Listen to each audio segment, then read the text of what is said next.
বলছে? আমি মিথ্যে কথা বলছি? একটা মিষ্টি আপনি অর্ধেক খাইলেন আর আমার মাকে অর্ধেক খাই দিলেন। আমি আর এই বাড়িতে থাকবো না, এর ব্যবস্থা আমি একটা কিছু করবই। মা তুই মত জামাইয়ের সাথে সাথে পাগলি হয়ে গেলি, একটু শান্ত হও। ও শান্ত হবে না, আমি এক্ষুনি বিয়ানের কাছে যাবো, দখলে এসে প্রমাণ করাবো। না না, তোমাকে বিয়ানের কাছে যেতে হবে না, তুমি খেয়ে নাও।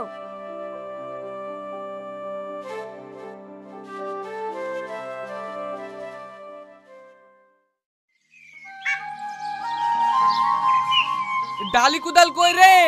তাড়াতাড়ি গুছি দে, মাঠে যাবো। মাঠে তো চলে যাইছেন, মুরগিটা জবাই করতে হবে না? এই জামাই তো আমাকে শেষ করে ফেলবে, মাঠ থেকে এসে জবাই করলে হবে না? জবাইটা করে গেলে একটু ভালো হতো, শাওরি রান্না করতুক আমি খাতুক। আমার এখন টাইম নাই, আমি মাঠে যাচ্ছি, মাঠ থেকে এসে জবাই করবো।